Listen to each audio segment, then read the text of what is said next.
Welcome back in, guys. It's Mike from Prep Pros, and we're here with another SAT math video, but we're going to do something a little bit unique from what I've seen on the rest of YouTube today. I'm going to run through the 5 hardest questions from the March 2022 No Calculator section, but as we go through, I'm going to jump over to my math book, and I'm going to actually teach you guys some of the concepts being tested here. So not only will you hopefully be able to find the right answer on your own before I work through it, but you're going to also really start to understand the concept a lot better so you can get similar questions right in the future. Now, because this is something that's a little bit different, if this is something you guys really enjoy, please comment below. Otherwise, I'll kind of go back to doing the more classic ones of just me working through questions. And as always, if this helps you out, please like, subscribe, share this resource with any friends if they are struggling as well. But we're going to jump right into question 13 here. Now, in 2005, 10 phlox plants were planted in a garden. The number of phlox plants increased by 140% each year. Which of the following equations best models the estimated number of plants P in the garden 2 years after 2005? Well, this is an exponential growth question here. Now, the way I can spot this is if I'm ever increasing by percentages consistently or doing a multiple, it's always going to be exponential growth and decay. And this is something a lot of students feel pretty iffy on, but once you know the basics of how these are set up, they become really easy to get right. So we're going to kind of jump on over to the math book, talk through some basics, and then if this is something you already feel unfamiliar with, hopefully you're going to be able to find the right answer on your own before I even work through it. All right, so exponential growth and decay. So we're going to just teach off of some of our teaching pages here from the book. Now, once you know the basics of exponential growth and decay, you can get so many of the SAT questions right really easily. Now, exponential growth and decay, what you're always solving for is your current value. This is going to be our A, but this value that comes before your parentheses is going to give you your initial value, which you can also think of as your principal or your starting point. Now, what we get inside of the parentheses is always going to be very similar to a percent increase decrease problem, which we're going to see some examples later as we go through those hard questions. But this is always going to be 1 plus or minus, and it's simply going to be raised to your number of periods here. So we'll go through a really basic example. So let's say we have a bank account that has an initial balance of $500 and we're seeing a 3% annual interest rate. Well, we're always doing 1 plus or minus the rate of increase. So all we have to think about is, well, 3 expressed as a percentage is going to be the same as 0.03. So that's going to tell us our increase or decrease is going to be the same as 1 plus 0.03. And our starting value is going to be 500. So our exponential growth equation is simply going to look like this. All right, so now that we know a little bit of the basics here, so we know in 2005 we had 10 phlox plants. And the number increased by 140% each year, right? And now we have to see which exponential equation is right. Well, now very quickly, just by knowing our basics, has to be C or D, because our starting value is going to have to be 10. Now, what we know is we're increasing by 140% each year. So what we have to think about now is we always have that same, right? We're going to have 10, and then we're going to have 1 plus our percent increase raised to T, which is going to be our years. So now what we have to think about is, well, 40%, it's a pretty bad 4 there, 40% would be the same as 0.4. So 140% is going to be the same as 1.4. So now all we're going to have is 10 times 1 plus 1.4 to the t, and that's going to be how we can see that D is our right answer there. Now, question 14, we won't have to do any teaching here because I think most of you are going to be familiar with your shifting and transformation questions here. But what we are told is the complete graph of the function f is shown in the xy plane. What is the y-intercept of the graph of y equals f of x plus 2? Well, now, if you have your shifts inside of your parentheses, if you're doing plus 2, that's telling you that we are going to be shifting this graph 2 units to the left. So what we have to think about here is originally our y-intercept is going to appear when our x value equals 0, right? This feels pretty obvious because right here, currently our y-intercept, is just going to be found at 0, 2, so our y-intercept would be 2. But now if we're thinking about the fact that we're going to take this entire graph and we're going to shift it to the left 2 points, what we now want to think about is our graph's y-intercept is, instead of being found when we see 0, we're going to be able to find it when it is at 2. Because this value here is now going to get shifted 2 units to the left when our entire graph shifts 2 units to the left, So that tells us that our new y-intercept is going to be found when our y value equals 3. So therefore, our correct answer here is going to be A. All about just shifting there. Now we'll take a look at 15. This is one of the SAT's favorite types of just kind of their own tricky questions. We get a ton of these infinite and no solution questions with systems of equations here. So one of the two equations in a linear system is 2x plus 2y equals 2. The system has no solution here. Which equation could be the other equation in the system? So we're going to jump back to the book to kind of go over a little bit of the basics of this. All right, so let's start here with no solutions, which is what we're seeing on that question. Now, this is always something that feels a little bit tricky for a lot of students, but really kind of going back to the basics, if you're dealing with system of equations and we see them in this form, we're just dealing with linear equations. So basically we're just dealing with lines. So for a lot of students, just before we get to kind of the classic setup, the conceptual part that can really help them think about this and understand it is if you're dealing with equations like these, the same as what we have back on the test on 15, all we're dealing with are lines. And now if our lines are going to have no solutions, that means they are going to be parallel lines that are going to have different intercepts because they're constantly going to be going at the same slope, but they're never going to be intersecting each other. Now for about 90% of these no and infinite solutions, the SAT is really consistent with how they're set up. So we'll talk through this first example here, we'll jump to infinite, and then we're going to go back to the test there. So here, for the equations below, for what value of k does the system of equations have no real solution?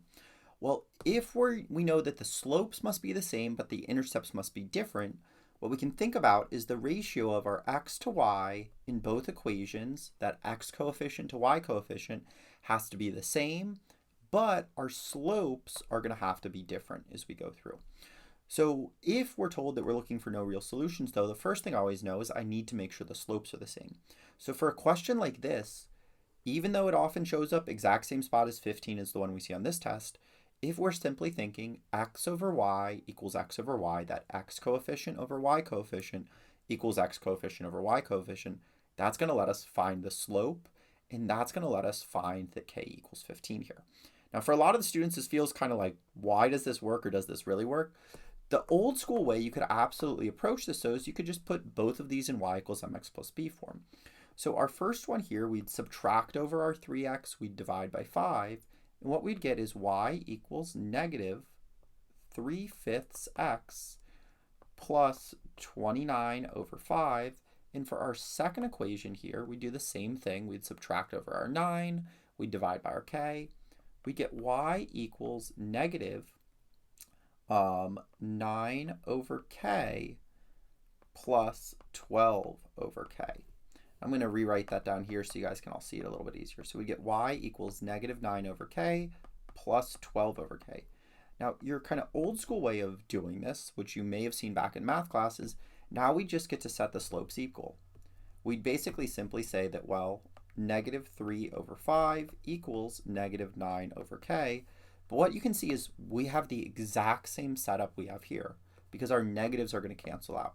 So this just gives you a shorthand way of starting to look at these and be able to find your answer a little bit quicker. And our second condition would simply be that these slopes cannot be the same. So 12 over k could not equal 29 over 5. That would give us no real solutions because our slopes are going to be the same, our intercepts are going to be different. Now, we're going to scroll down here and we're going to talk about infinite solutions because once we understand the two of these, we can work back through and we can find our answers. Now, if we have infinite solutions, this means we have the exact same slope and the exact same y-intercept because these two lines are constantly intersecting each other. So if you're looking for infinite solutions, the easiest way for most of my students to kind of recognize these and what clicks best for most of them is you're just seeing a multiple of the same line. Because everything must be the same for you to have infinite solutions, your slopes and your intercepts must be identical. So one way we can really look at these is we could say, well, if we take this bottom equation and we multiply it by 2, all of these pieces are going to start being the same.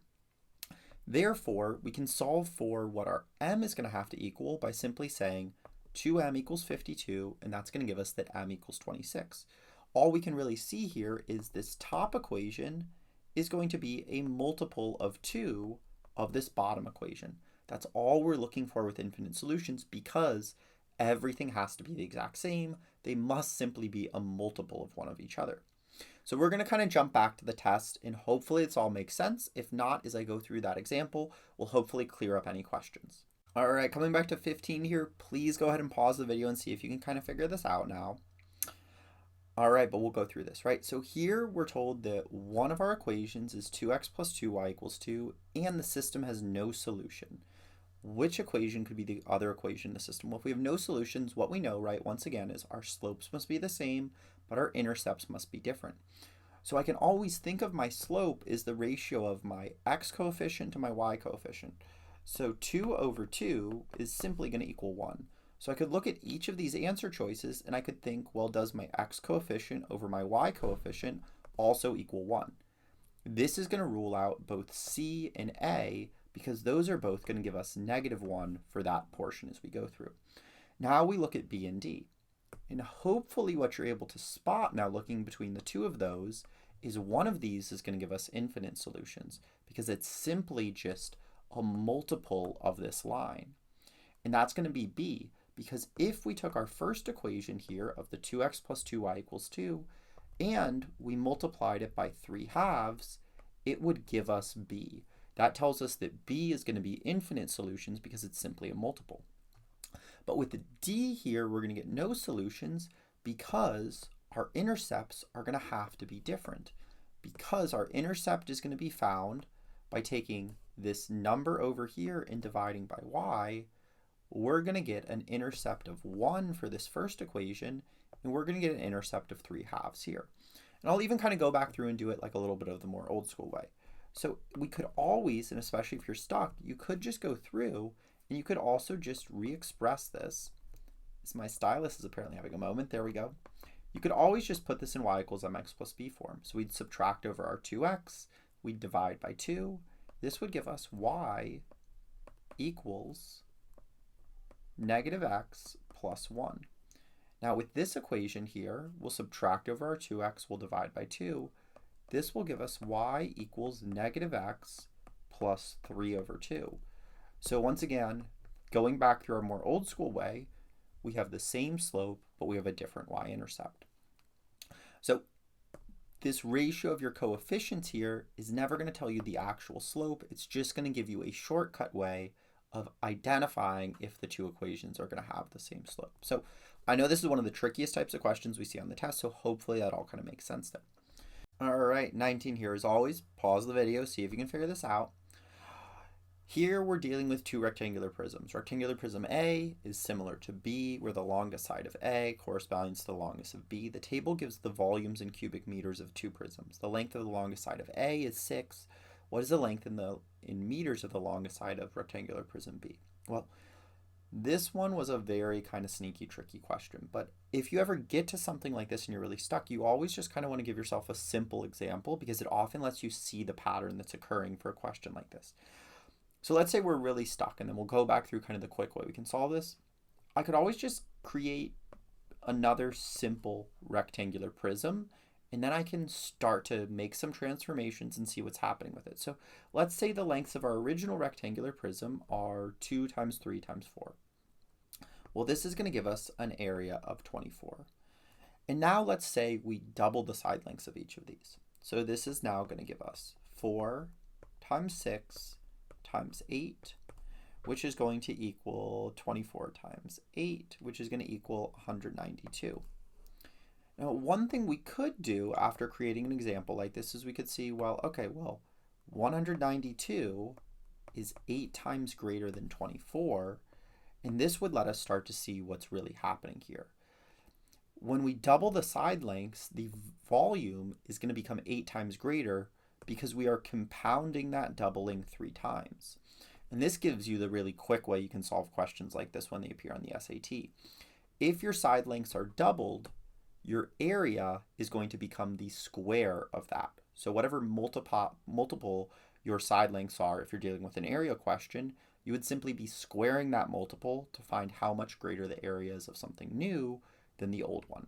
Let's say, for instance, we just had a 2 by 3 and a 4 by 6. Well, 2 by 3 is going to equal 6. 4 by 6 is going to equal 24. we can see that is now 4 times greater by doubling the side lengths. Now, if we're dealing with volume, though, whatever our multiple is, we're going to have to cube to figure out how much greater the volume is. And that's exactly what we saw here. And that's actually exactly what we're seeing up here. 96 divided by 12 is going to equal 8. And then if we want to figure out the ratio of the side lengths, we know that our volume is 8 times greater. And we know that we have 3 side lengths, so we have to take the cube root of 8, which is going to give us 2. This is going to tell us we have a multiple of 2. So this means all of the corresponding side lengths of prism A are twice as great as their corresponding side length of prism B. That means the longest side of A is 6. Therefore, the longest side of B is going to equal 3. This is probably the trickiest question that showed up in the entirety of the spring, but using kind of frameworks like this of creating your own examples often gives you a way easier way of solving these than knowing the really technical way of approaching these. Now we're going to jump over to question 20 here. Now this is an SAT classic. Very similar to what we saw in 15. These show up on most tests, but this one is really, really easy as long as you know how you're supposed to approach it. So here we're dealing with a quadratic, and we see that one solution to the given equation can be written as this. Well, anytime you see a quadratic where you see roots in your answer choices, it's telling you that you have to use the quadratic formula because you're not going to be able to factor it with your box method or your crisscross method or any of the other methods you've been taught in school. So we're going to jump over and run through that concept. Now, most of you probably have this quadratic formula burned into your brain. The whole x equals negative b plus or minus b squared minus 4ac all over 2a. There probably was some jingle one of your math teachers kind of like said, and it's pretty much burned in there. But as I said, the place you're going to always be able to recognize that you want to do this when you're dealing with a binomial question like this is you're going to start seeing roots in your answer choices. That's the same key that clues me in that I have to use it on question 20. So what we just simply want to start with is we want to plug our values in, right? So negative b plus or minus b squared minus 4ac. So because the standard form of your quadratics is always ax squared plus bx plus c, right? Our a value here is going to be 1, our b value is negative 8, our c value is 4. So nothing super tricky to start off. So we're just going to plug all those in. We'll start to simplify a little bit, but we'll get 8 plus or minus the square root of 64 minus 16. Now we're going to have to combine the terms under the radical. So we'll get 8 plus or minus root 48 over 2. Now this is the part where everybody messes up on the test. What you're going to have to do is you're going to have to use your fun little root tree, which hopefully most of you remember from math class. And you're going to have to simplify this down. Well, 48 is the same as 16 times 3. And this is the same as 4 times 4 times 3. Now, if you're dealing with a square root, you're always trying to pull out a pair, and that's how you can simplify your radical. So this will get us down to, since we have a pair of 4s and we still have our very poorly written 3 left over, we can end up getting to 8 plus or minus 4 root 3 over 2. Now we can divide out by our denominator. We cannot divide out by our denominator until we've simplified the radical. So this will give us x equals 4 plus or minus 2 root 3. So either of those would be correct answers, and you're only going to be given one of those two options on the test. And that's how we could tell that B is right. So we're going to kind of jump back to the test here. All right, so with 20, see if you can pause, use that framework we just talked through to work through the problem on your own. But here we have negative b, so right, that's going to give us 10. We'll have positive 10 plus or minus the square root of b squared. Well, negative 10 squared is going to give us 100 minus 4ac. 4 times 14 is going to give us minus 56. And I want to, yep, there we go. Wanted to make sure I wasn't having a little math mistake there. And then all over 2a, which is just going to give us over 2. So we're going to have to start simplifying down. This is going to give us 10 plus or minus the square root of 44 over 2.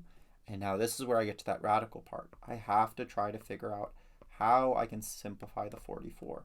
Well, this breaks down into 4 and 11, which breaks down into 2 and 2 and 11. I have my pair I can pull out now. So I can now write this as 10 plus or minus 2 root 11 all over 2. And now I can divide out the 2 out of both of these terms here. And that is going to give me 5 plus or minus the square root of 11. And so here we're looking for x equals 5 plus. So right, we're going to have the two solutions. One is 5 plus root 11. One is 5 minus root 11. Where n is a constant, we're just looking for what the value is underneath the square root. And that's going to tell us that our 11 is our correct answer there.